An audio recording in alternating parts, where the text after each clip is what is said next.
Welcome to Friends in Fiction, 5 best-selling authors and the stories. Novelists Mary Kay Andrews, Kristen Harmel, Kristy Woodson Harvey, Patti Callahan Henry, and Mary Alice Monroe are 5 longtime friends with more than 80 published books to their credit. In 2020, they created Friends in Fiction to provide author interviews and fascinating insider talk about publishing and writing, and to highlight independent bookstores. These friends discuss the books they've written, the books they're reading now, and the art of storytelling. If you love books and you're curious about the writing world, you're in the right place.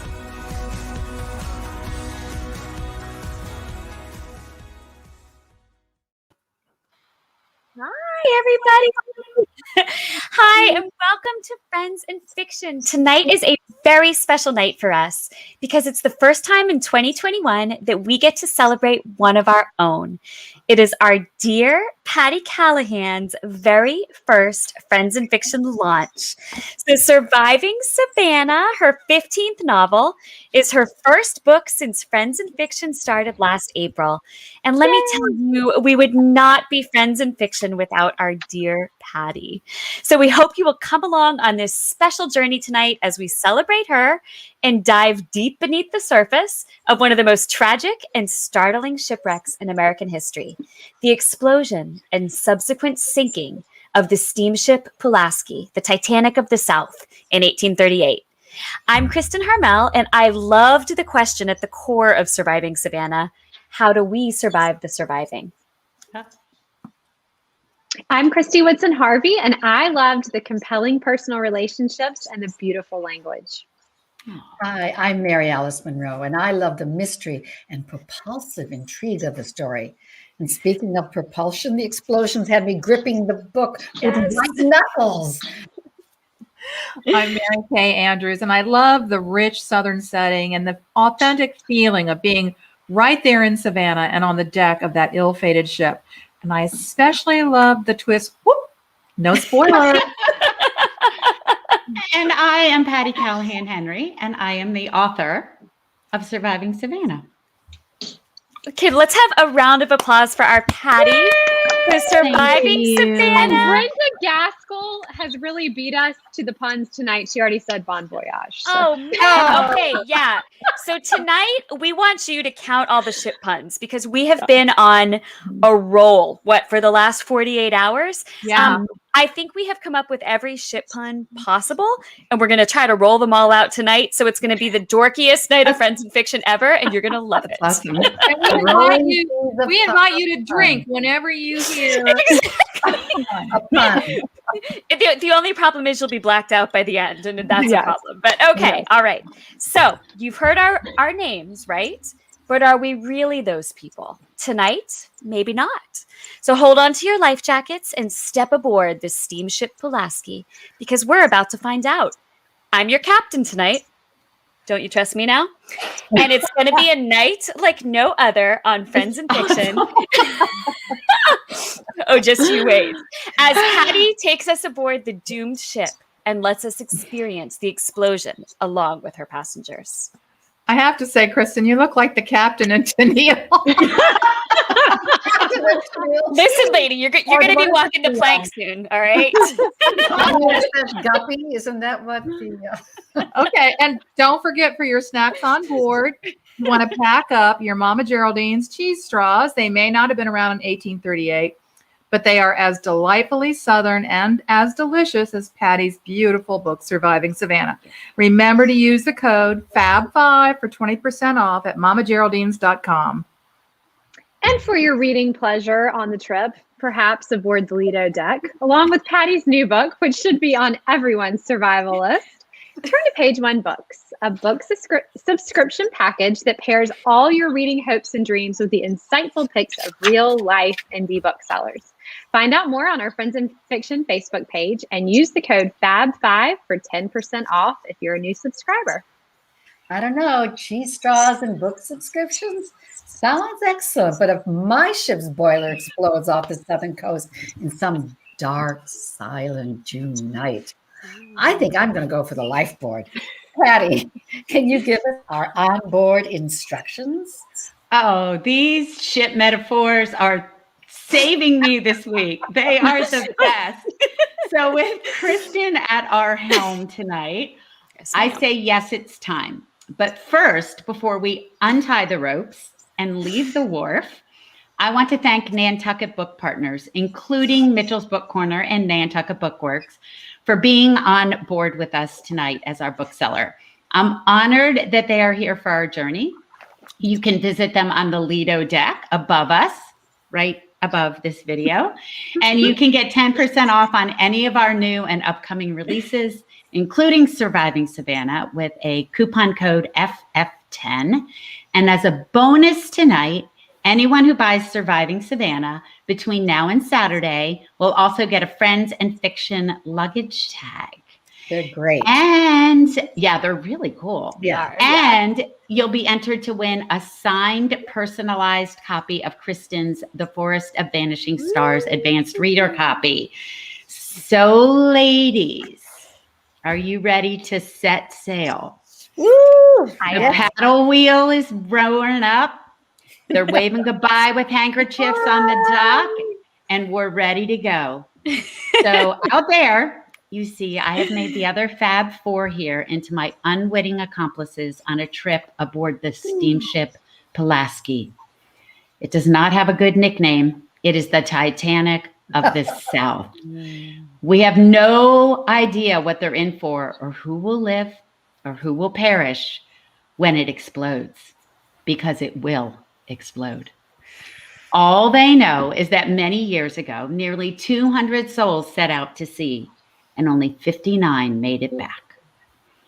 So once upon a time, not so long ago, and not so far away, on June 13th of 1838, families arrived at the Savannah River Wharf to board a luxurious steamship called the steamship Pulaski. They were escaping the brutal summers, the biting no-see-ums, the heat, the boredom, and they were headed north. One of the financiers of the ship, named Lamar Longstreet, boarded the ship with his wife, his 6 children, his niece, and his sister. So sure of this ship that he was a financier for, so prideful of its ability to carry everyone he loved in one place, he settled in for a gorgeous trip. This was the 4th journey for the elegant steamship, and she was proud and she was beautiful. Her 4-story paddle wheel and gilt-edged lettering waiting in the harbor for her passengers and crew that balmy summer morning. Are you ready? Let's meet those passengers now. Well, hello, I'm Augusta Longstreet. Always needed, never wanted, as far as I can tell. My fiance passed only months ago, and I am now traveling with my brother's family north to escape the brutal summers of Savannah and to help my sister-in-law with her 6 children. Yes, 6. Don't tell anyone, but the youngest, Thomas, is my favorite. Greetings, y'all. I'm Charles Longstreet.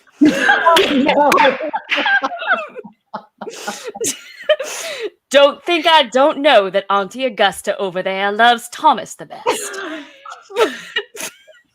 But I am the preferred in the family, the oldest Longstreet, and I have hair in my mouth. And there will come a day that I will join my powerful father, Lamar, in business.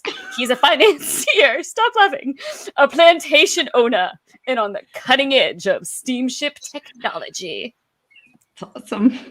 Well, hello, everyone. I'm Melody Longstreet. I am the wife of Lamar Longstreet, one of the most powerful men in Savannah. This morning, we left our fine house on Oglethorpe Avenue to board his ship.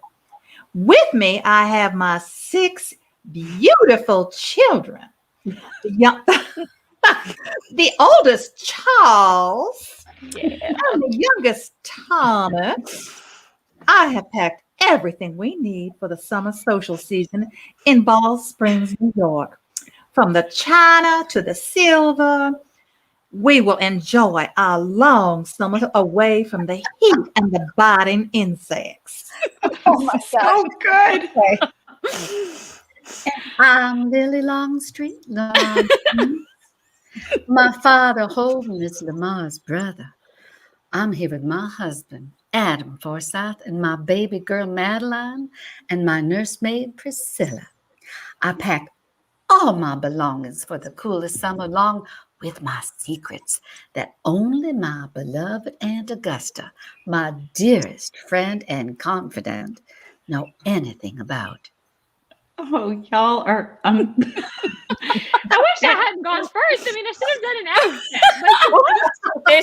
accent. There's still time. You're there, breaking lady. character. You Oh, can jump right in. Yes, who is that talking now?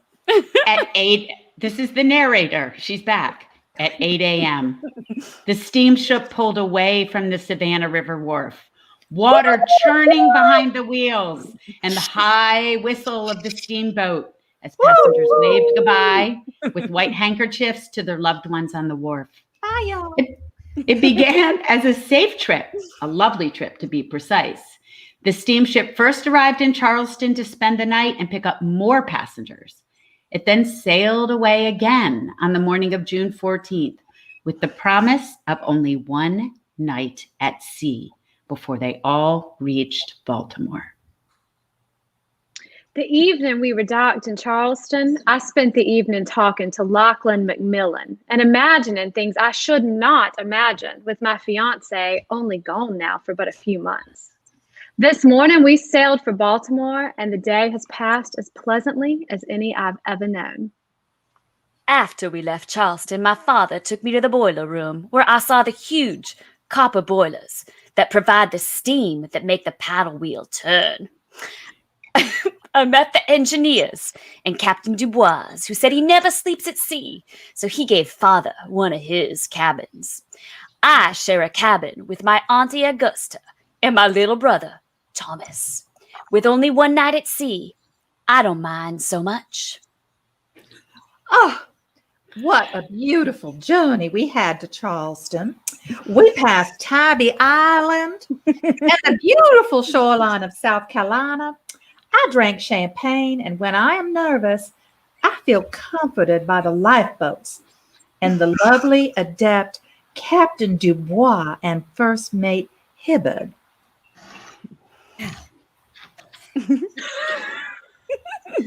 I had hoped with separate rooms. The women and the men have different cabins, even if married, that I could avoid my husband, Adam and his cruel hands. Yes, that's one of the secrets I hold. The charming, rich, and handsome Adam Forsyth, Madeline's father and Priscilla's master, is both cruel and arrogant. I hide the bruises well, but Priscilla sees them on me, and as I spy them in the same places on her, there's nothing we can do. By nightfall on the 14th, everyone retires to their cabins, knowing that tomorrow they will wake up and arrive in Baltimore. But below deck, at 11 p.m., a copper boiler empties out, and the second engineer pours cold water into hot copper, and everything changed in an instant. I awoke to an explosion. The ship shuddering and listing to the right. Smoke poured beneath my door. I grabbed Thomas and Charles, but our door was blocked by a rolling berth. We seemed trapped in our room. Auntie Augusta screamed for help, and Thomas cried and cried. It smelled like burning wood, and dare I say it, flesh. Well, the explosion woke me, and all I could think about or care about were my 6 children. 4 of them with me. It was pitch dark, the ship leaning to the right, and all lantern light extinguished. The paddle wheels were silent, and the only sound I heard was screaming. We gathered ourselves, all 5 of us, and we ran into the galley, calling out for my beloved husband, Lamar. with the explosive sound awakening me. I believed Adam had found his way to our cabin with a gun. He let out his anger through the barrel of a gun more than once. But I soon realized it was the ship that was in danger. The acrid smell of smoke and the screams of combined voices brought me to my senses. I grabbed my baby Madeline, and Priscilla looked at me for help. And what was happening? What was happening is that in the middle of the night, in the middle of their lives, the steamship Pulaski exploded 30 miles off the coast of North Carolina. Now, each and every passenger on that ship, including the people you just met, must try to survive in the wilds of the Atlantic Ocean. And then, 183 years later, a crew of shipwreck hunters of endurance exploration dove looking for treasure and steamships and found the steamship Pulaski 100 feet deep, lying at the bottom of the ocean with treasure, gold, silver, china, coins. And my luggage tag. And yes, Augusta Lamar's brass-plated luggage tag. Are you going to tell them what happened to me? Or to me? Oh, to me and my 6 children? But to me and my baby girl and my beloved nursemaid. What about the man I'm falling in love with? What about Lachlan? For the captain and the crew? What about the other passengers? For that part of the story, our dear listeners, you must read the novel. You must. Their journey, their lives, and the fates all unfold inside Surviving Savannah. You guys are awesome. I am not going to quit. I am not going to quit my day job. Oh man. For you out there, we did not practice this. I just gave it to them and let them go for it. So speaking of the novel, I want to give a huge and wonderful thank you to Nantucket Books and Tim for A Land That Knows Shipwrecks, Nantucket, Massachusetts. Yes. And so tonight, if you click above, up on the Lido deck, or go to Nantucket Booksellers, once again, you can get a signed book plate and a luggage tag and be entered to win an advanced reading copy of The Forest of Vanishing Stars. All right, now, y'all, your captain's back. So, Patti, I know the incredible. I see I'm like still talking in my horrible Southern accent. What's wrong with me? All right. It was really good. It was actually really good. Actually, all of y'all were really good. Sorry, the beard, unbelievable. Really good. It was Like really good. I said before the show, you'll never unsee it. I'm sorry. I apologize.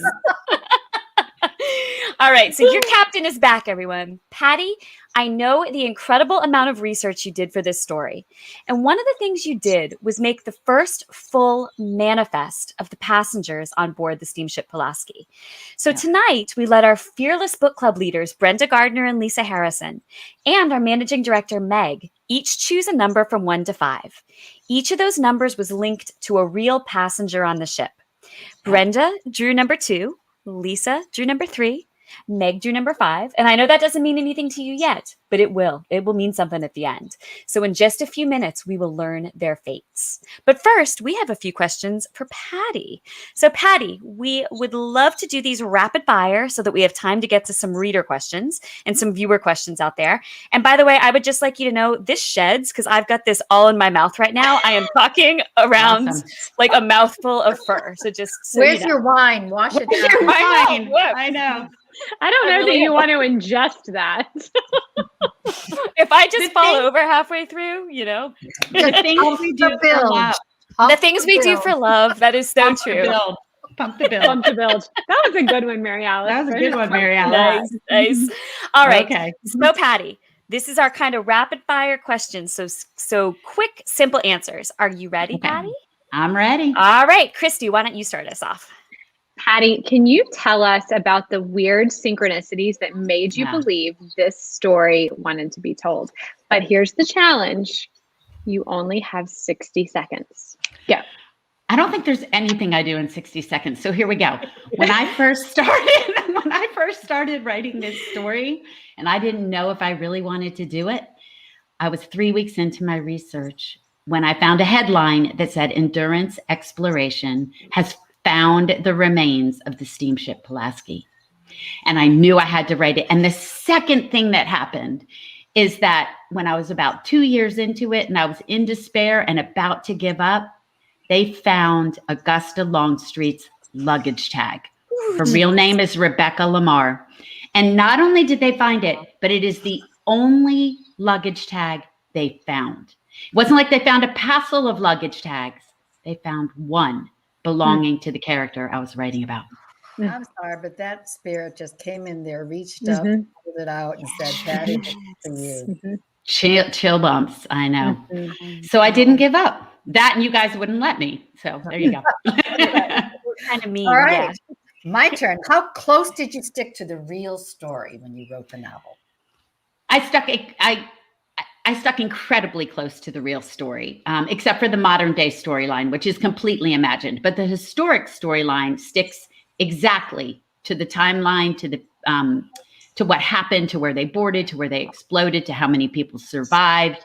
The one thing that I wiggled around a little is that the family we follow, the Longstreet family, is inspired by a real family. Look what happens when I try to talk fast.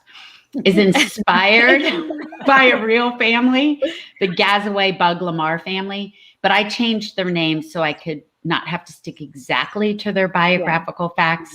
But the facts of the ship, I treated the ship like a biographical fiction. Everything you learn about that is correct. From the diving to the treasures to the timeline, everything is fact. And it's all on your website too.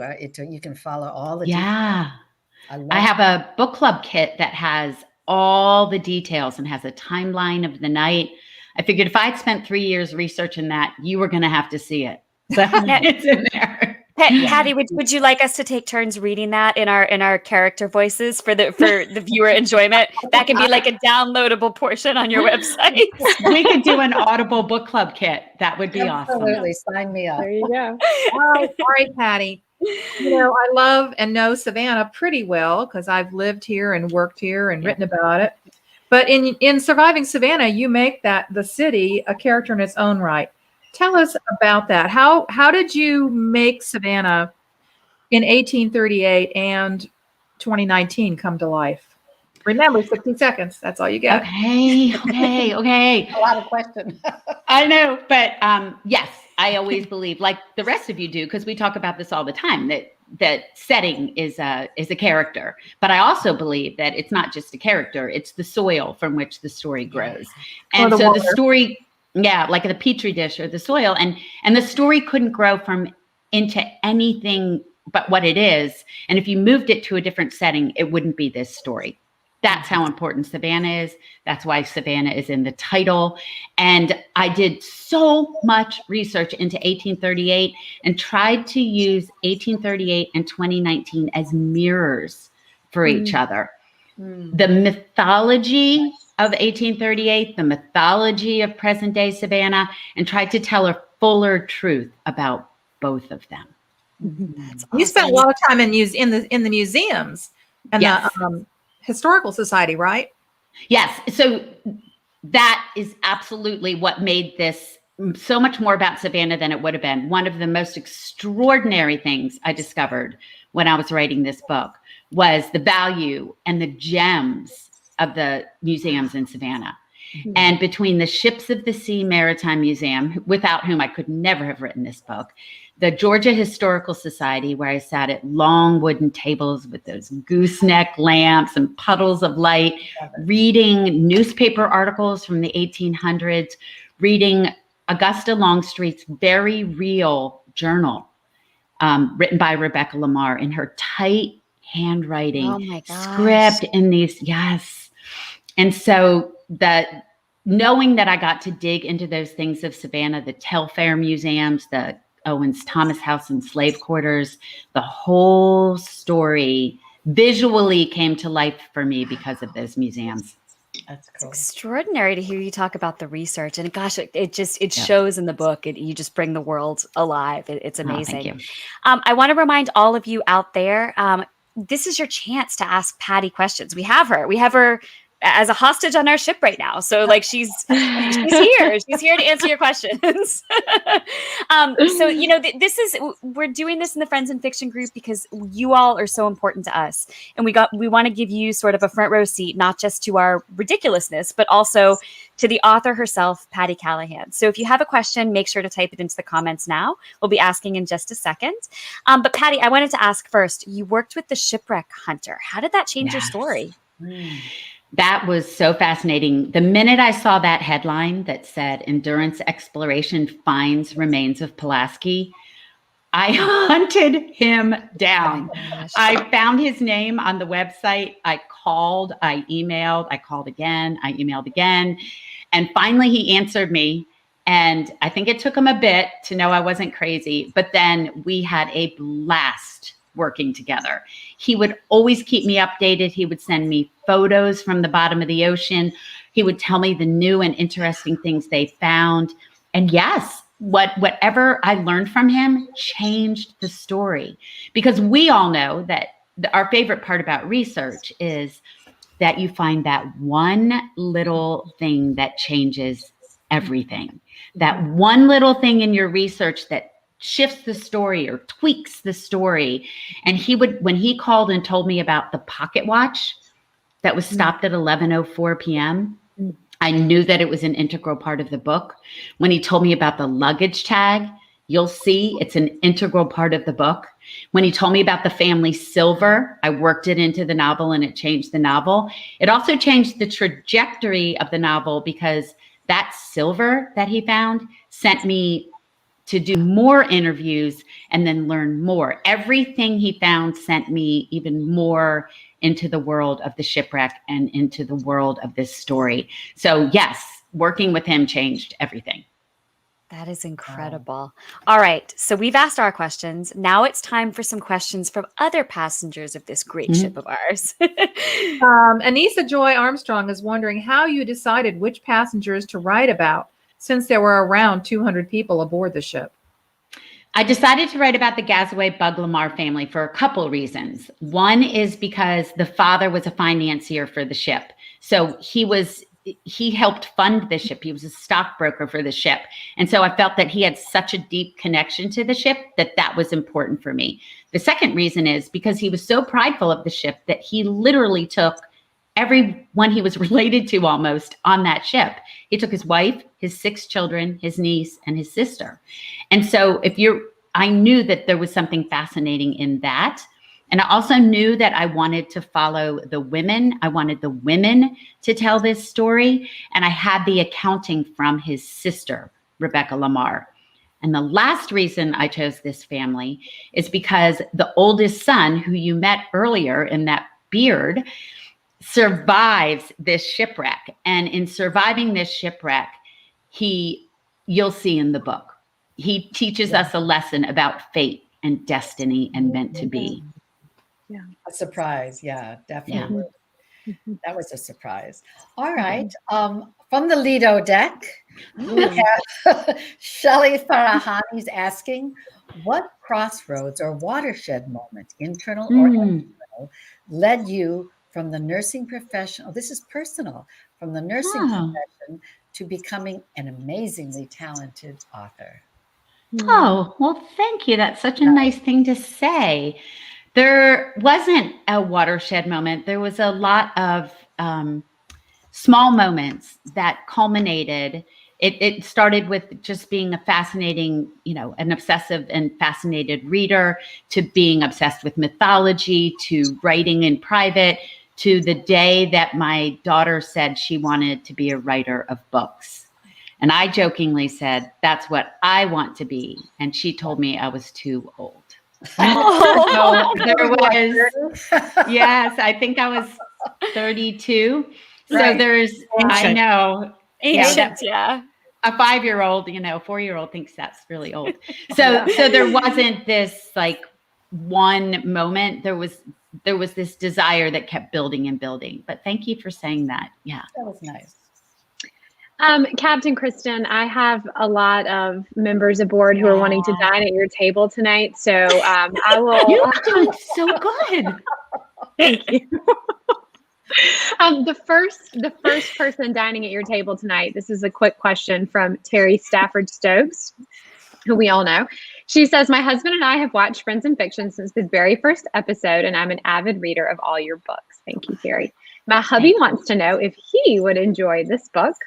That's a resounding yes for me, but maybe we should let Patti answer that. Great question, too. 100%. He would love this book. I think, I'm biased, so I have rose-colored glasses on, but I think that there's enough adventure and you learn enough about the ship and about what happened.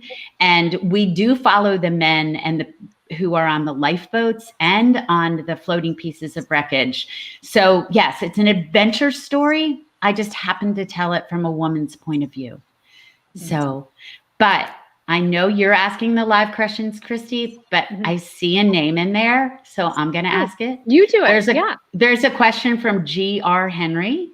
Okay. And G.R. Henry is who the book is dedicated to. Russ, I can't believe you're here. I am just. Oh, that's so sweet. Yeah. So the book is dedicated to my son, George Rusk Henry, captain of the May River and of our hearts. Oh, that's so sweet. And he asked, what most surprised you about the characters in this book? Rusk, that is such a good question. Way to go, son. You did such a good job with him, Patti. Thank you, at least today. What most surprised me about the characters in the book were their fortitude and perseverance in surviving. I just kept thinking I might have given up by now, right? Like it's day 4 without food and without water, and I've lost some of my children and I'm watching people die. I might have given up. And the other thing that really surprised me was what I hinted at earlier, which is about Charlie Lamar is his real name, but in the book, his name is Charlie Longstreet, that he was saved. And he was saved and he helped people. He was called the Noble Boy. And then 20 years later, he had a new nickname, the Red Devil. And I was shocked that someone who could survive something like this, 5 days and 5 nights at sea, could turn into a person who could earn the name the Red Devil by being a slave trader and illegal blockade runner. He was, And so that shocked me, because we have this idea that if we survive something and we're given a second chance, that we would do something good with that second chance, that we would do something with our lives. And that really surprised me. You know, it's that question I mentioned earlier that's at the core of your novel. How do you survive the surviving? You know, and what do you do with that? And I think that is, it's interesting when you read historical fiction, because you're not just reading about the past. You're reading about the past as a reflection of the present day. And we've all survived something in the last year, right? We've all survived a difficult time. And that, to me, makes this book so timely. And it resonated so strongly, I think, because of that. Yeah, sometimes we talk about this a lot on the show. We don't know what the theme of a book is until we're either finished with it or about 3/4 of the way through it. And sometimes we don't know what the theme of the book is until a reader tells us what the theme of the book is, right? And for me, it took me a bit to know that this wasn't just about surviving. This was about what we do with our surviving. And of course, I didn't know 2020 was coming, but all 5 of us and most people we love, and you out there, have all been through something that we survived. And in a lot of the books, they end there. They end with, we survived, yay, happy ending. But they so rarely talk about what happens after that. What does your body do with the trauma?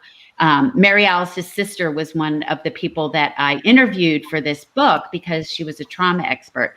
Where does trauma end up in our body? How do we choose Do we choose to thrive or just survive? Do we choose to do something good with our survival? So we often talk about this whole idea of perseverance and fortitude, which is amazing. Yeah. But then what's on the other side of that? And I wanted that to be something that I don't solve for you. I leave that to the philosophers and the preachers. Yeah. But I wanted to ask the question and make you kind of think about it. Absolutely. All right. So I think Kristy might ask a few more live questions, but I have an idea. We have been dropping the ball tonight, and I don't even have a ship pun for it, but we've been dropping the ball with our ship puns. You guys, ladies. We've been dropping the anchor. That's right. The buoys are bouncing. We're adrift, ladies. We're adrift. So all of you out there, pick up our slack. That could be a ship pun because the slack is line, right? Yeah, pick up like our in the slack. tail. And so while Kristy's reading the next live question or two, I want to hear all of your best ship puns that apply to tonight.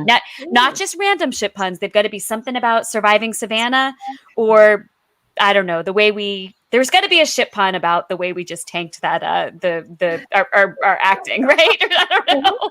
That's Raft. There have to be a raft of puns. There has to be a lifeboat or a raft of puns, exactly. So find your lifeboat. All right, so that is your challenge. And after Kristy reads a couple more questions, we are going to be ship pun drinking game status. I really prefer if you would call me like first mate, Kristy, for the rest of the show, please. Yeah. Okay. So first a little bit Kristy, unprofessional. First mate Kristy's going to read another question or two because again, we're here for you tonight, all of you, our wonderful friends in fiction community. But don't let us down. You have to give us some ship puns, and Mary Kay Andrews and Mary Alice Monroe, I think, are going to read those to you from the comments in a minute. Some of our favorites, if Meg wouldn't mind pulling them. All right, so Kristy, you want to hit us with another? I'm going to ask a couple of quick ones, Patti, that we can just kind of get through. Okay. So Marilyn Joyner wants to know if they brought up the Pulaski. So the Pulaski was wood. The Pulaski is gone. It has been, the Pulaski was a beautiful wooden steamship. So what remains at the bottom of the sea isn't like what you imagine with the Titanic, which was a steel ship, a metal ship. This was a wooden steamboat. So what is at the bottom of the ocean are the copper boilers. That's why it was so hard to find for the shipwreck hunters. What are at the bottom of the sea are the copper boilers and treasure and artifacts. And they're hoping to find the anchor. They haven't found it yet. And surviving Savannah is throwing us a lifeline. Love it. That's a good one. That is a good one. That's a good one. There's a Loving lot of it. good ones right now. I'm just like, That's hilarious. Don't walk the plank. There's treasure and it happens. that's hilarious. So there's this trail, and because the ship blew up, and this is my visual image for us. The ship blew up on the starboard side, and I was just broke. thinking of a port and starboard pun right now as you said that. All right, guys, We're same mind. Same mind. First mate Kristy, good job. So it broke in half, and it slowly broke in half. It went like this over 45 minutes, that bow and aft and bow going up either way. So what they're finding down there, the person who asked, is miles and miles of remnants of the ship because it took 45 minutes to sink, meaning it was dumping treasure and dumping artifacts and dumping china and silver and all my silver. and all of the Longstreet silver is at the bottom of the ocean. So they feel like right now they have only found 5% of the treasure and artifacts, which makes finding Augusta Longstreet's luggage tag even more astounding. Yeah. They've only found 5%. So you can go on my website and see pictures of them at the bottom of the ocean looking, and there's no ship down there. It's just the remains of a ship. Wow. Sharon Person wants to know, did you go to North Carolina where they found the ships?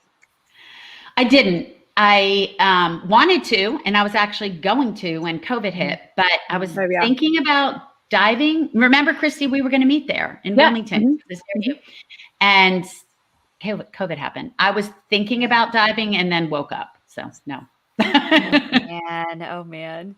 Yeah. Okay, Kristy, how about two more quick live questions, and then we'll move on to our puns. Okay.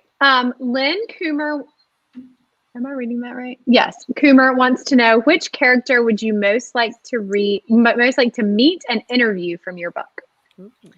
Oh, wow. What a great question, lady. We got to steal that question from one of our No authors. pressure, since we're all right here.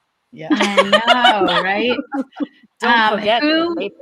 Who would I most? It would have to be my main, Augusta Longstreet, whose luggage tag I found, and who not I found, but and who's bless her heart, and her because I have her journal. I just feel amazing, very connected to her. I have her accounting, handwritten accounting. Right. Of the night. And I would love to sit and talk to her and say, did I get it right? Did I honor you? Did I honor your family? I would love to ask her that. Wow. We have a lot of really excellent questions here, but one that we really cannot let go is Captain Kristen would like to know, would you like for us to all talk to you in our character voices from this moment forward? No, I think we're good. I think we're good just as we are. Are you sure? Because I think we're done. Right. I think we're done. Thank you. All right. So that was fantastic. How fun. Okay. So Mary Kay and Mary Alice, are you up for reading some of these puns? Oh my God. There's so many that the one that I said is, wait, where is it? But something about who was the man? The Red Devil was a bad boy. Yeah, Bill Cuthbert Dutcher. That was my favorite. The Red Devil became a bad boy. That's funny. And Teddy McMahon Pruitt says, y'all look starboard, but drink the port. That's a good one. Yes, that's so much better than mine. Oh, that's good. Surviving Savannah floats our boats. I love it. Mary Spearman. Yep. Anna Earhart Williams says, oh boy, I can't wait to read Surviving Savannah. It sure sounds fast.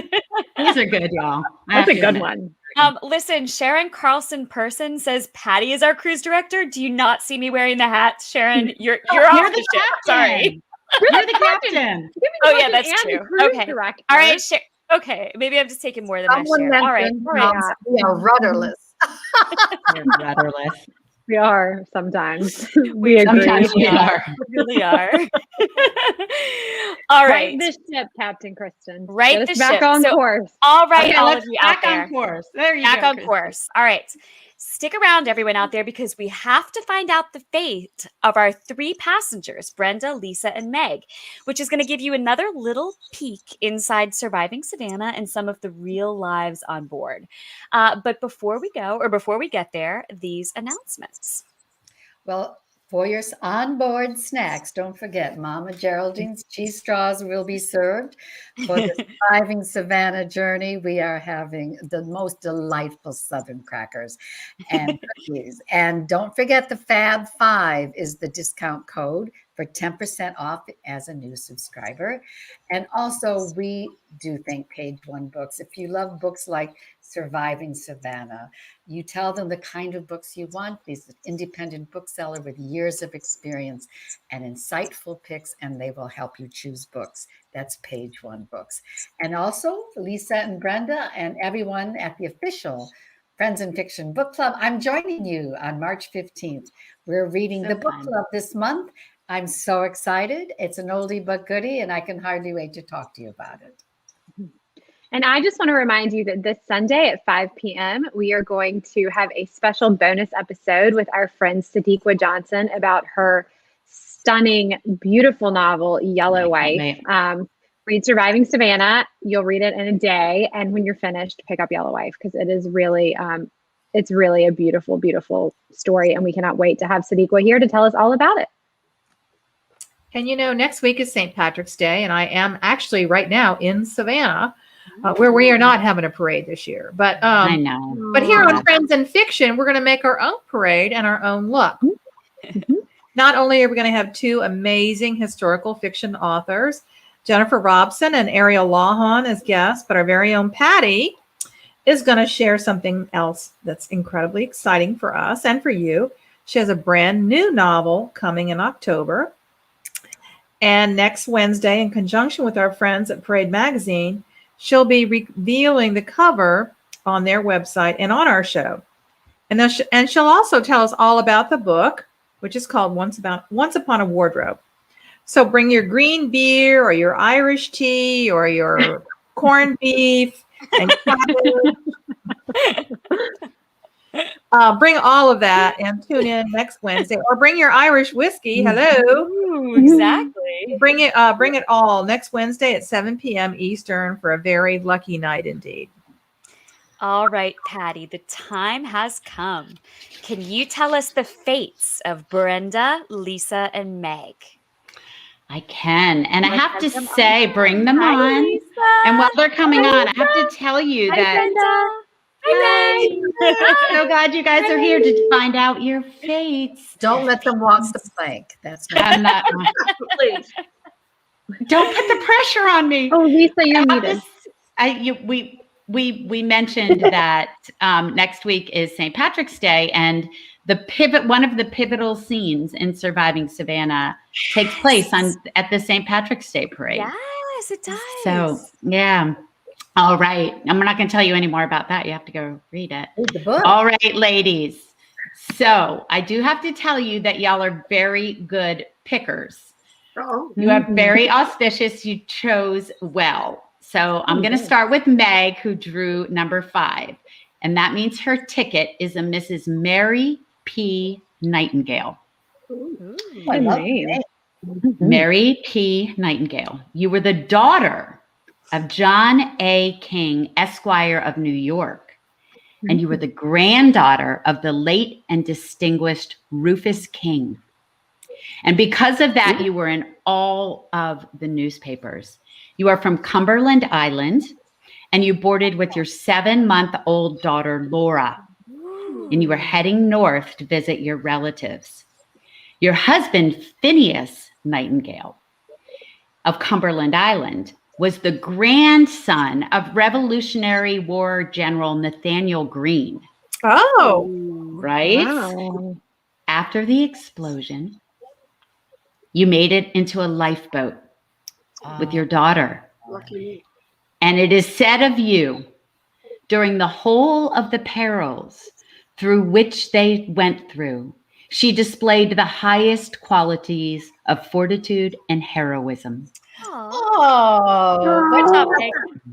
You and your daughter made it to the breakers of North Carolina and were toppled out of the lifeboat.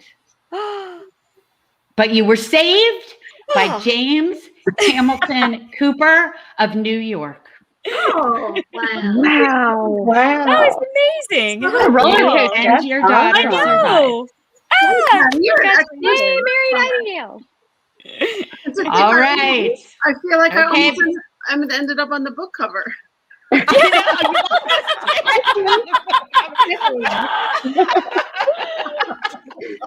those of you who saw my first book covers, okay. So the next, okay, Brenda, you are James Hamilton Cooper Esquire. Ooh. You boarded in Savannah, Georgia. You were the owner of a 4,500-acre plantation in Glynn County, Georgia.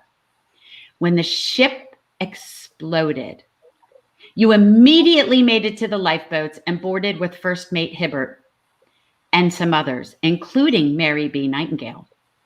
With another lifeboat, you headed toward the North Carolina shoreline.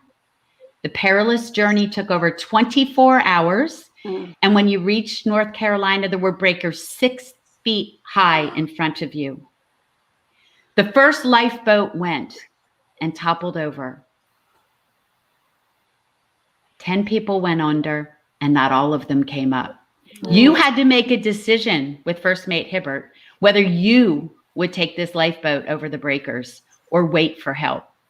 You decided to take it over the breakers. You were not only a hero in helping navigate the breakers, but in helping the women and children on the lifeboat. You saved the life of Mrs. Mary King Nightingale and her 7-month-old child, Thank you. and you survived.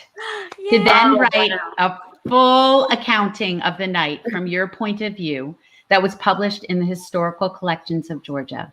You wrote about the scene that you called Wild Destruction. Wow. Oh my goodness. Wow, Way to go, Brenda. Don't they? So, y'all, when I was doing these, of course, I didn't have to do this because the novel's done and out. But I got very obsessed with finding the fates. I've done 15 of them, but we picked out 5 for tonight, and y'all picked good ones. All right, Miss Lisa, you ready? Yep. Your name is B.W. Fosdick, which is kind of an unfortunate name. But Indeed. you were from Boston, Massachusetts, but you had a very large family in Savannah, and you boarded the ship in Savannah. When the ship exploded, you persevered in the water over and over, swimming and making it from plank to floating plank. Wow. And eventually onto a floating piece of wreckage. You floated for days. You were not on any of the major floatages, the aft deck or the promenade deck. You made it after 3 days to the shore of North Carolina. When you finally arrived in New York on June 25th, 11 days after the explosion, you gave a statement to the New York Journal of Commerce. And you said, the New York Journal of Commerce said, he is, in a good measure, recovered from the wear and tear of body and mind, occasioned by the horrid scene through which he was called to pass. And you said in your accounting, all that I saw and heard, neither language can paint nor tongue can utter. And you survived to live a full life. Oh, I love that. Oh my gosh, goosebumps. Yeah, we have a Facebook person saying goosebumps. Me too. Me too. Wow. Stories, Yeah. really That's fascinating. beautiful. So, ladies, I might have changed my name though. I'm sorry, might have been the first number thing you on my picked list. the number you picked is the number you picked, baby. But, yes, I have an event in Charleston tomorrow. I'll get to see our Mary Alice. I'm so excited.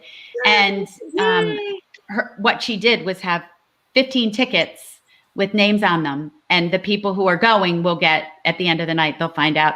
So I really meant to go through and do like survived to perish. Y'all, I fell down rabbit's holes you would not believe. I can tell them how many children they had.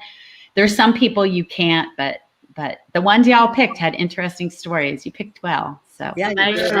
Yeah. So cool. So real. we're listening to the stories. They're really fascinating. Suspenseful. yeah. My gosh, I feel breathless. Put them out somewhere so we can all follow. Oh, I will eventually. I will good, eventually. good. Yeah. Someone's saying they're not going to go on a cruise ship. I love it. No shore cruises. I don't think you want to go on Mama G's. Make sure they have enough lifeboats. Yeah. Although I will say, we don't often have 6-foot seas on the coast of North Carolina. So it was just like a string of bad luck all the way around. Yeah, no So- kidding, right? Well, Yeah. it wasn't even the seas were that high, Kristy. It was when they hit the shoals off Onslow County.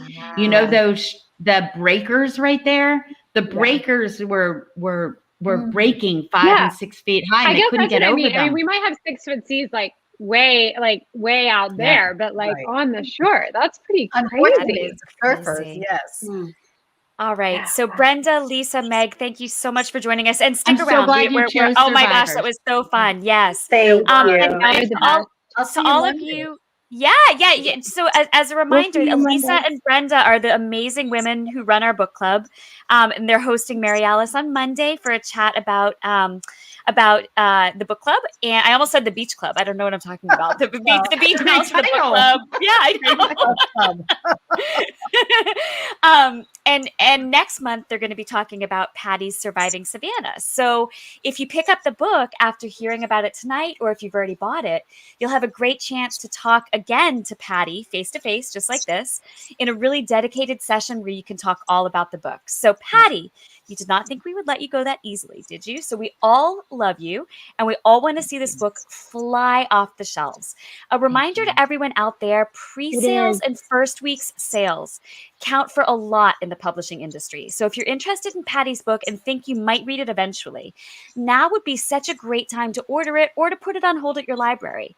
That's just my little PSA, but Patti, I want you to have the final word tonight. And actually, my question is not about your book. I think you've told us so much about it. We have everything we need to have those goosebumps and those chills and run right out and get it. But I want you to talk to us tonight about this wonderful group, about the viewers who show up, the readers who interact on our page, and all the wonderful people out there, all of you who show us so much support. We appreciate it so deeply. And Patti, I want to ask you tonight, what has Friends in Fiction meant to you over this last year? Oh, wow. I'm not sure, says the woman who writes books, that I can find the right words, because it's very much of a feeling, a settledness of knowing that we set out to do one thing and build just a little community among the five of us and bond and get through something. And instead, what happened is the energy and the love and the obsession with books and reading, it just grew and grew and grew and created something so beautiful, this community. And I bet I've said to the other four and Meg, the five ladies, 10 times over the past 3 days, I don't know how I would have gotten through this without the support of this community and them during a time of releasing a beloved novel I've spent years of my life working on during COVID. You all, to all of us, I know I'm not just speaking for myself, are, I'm going to have to say it, you're a lifeboat. Just going to have to say it. All right, here we go. Look, some brave soul wants a Friends in Fiction cruise. On that note. Man, that is brave. That's great. Nobody go near the boiler. No one go near the boiler. Ship fun drinking game status, texting my exes, all of them. That's amazing. I love it. All right, Patti. Let's have a round of applause for our Patti Callahan. And everybody. for your acting. Oh my gosh. Patti, we are so, so proud of you and so happy for you. Everyone out there, I hope if you haven't picked it up already, you'll consider doing so. Surviving Savannah is just such a beautiful book. And to all of you out there, thanks as always for joining us. Remember, this is your captain speaking with one final reminder to locate your life vest and immediately order Surviving Savannah so that you don't miss your chance for the lifeboat. Have an amazing night and enjoy Patti's gorgeous new book. We are so proud of her. And as always, we are so grateful to all of you. Good night. Thank Good you. night. Good night, y'all. Congratulations, Patti, on the launch of your book. Cheers. Patti.